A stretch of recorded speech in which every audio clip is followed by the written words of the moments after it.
दादा गेले आणि ज्या पद्धतीनं गेले ते सगळं प्रत्यक्ष सगळं पाहिलं तिथे जाऊन. काय खरं म्हणजे झोप उडाल्यासारखी झालेली आहे सगळं.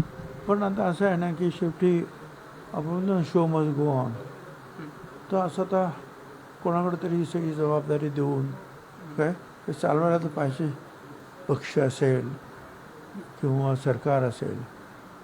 तर उद्या मला वाटतं की जे विधानमंडळाचे जे सदस्य आहेत आमचे MLA MLC सगळं त्यांची मीटिंग बोलवलेली आहे आणि त्याच्यामध्ये CLP लीडर ज्याला आपण म्हणतो म्हणजे विधान मंडळ आपल्या पक्षाचे प्रमुख जे पद अजितदादाकडे होतं ते देण्याच्या संदर्भात निर्णय होईल.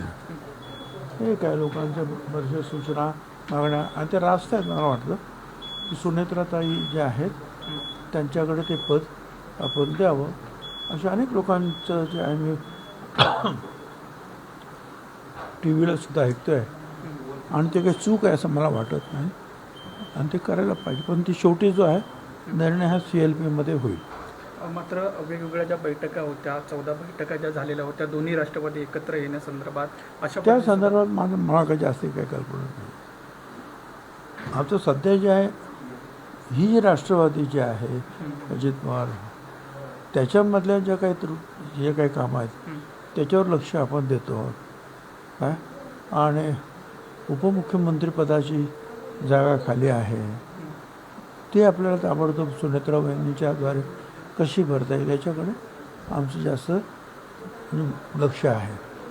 बाकीचं मग पुढं बघतो आणि ते काय आता लोक जसं ठरवतील पक्ष त्याप्रमाणे होईल. उद्या सर या संदर्भात शेवट म्हणजे मीटिंग आहे संपूर्ण. उद्याची मीटिंग ही CLPची मीटिंग आहे. CLPचा नेता ठरवण्याची म्हणजे जे अजित पवार आपण म्हणतो त्याला विधिमंडळ पक्ष प्रमुख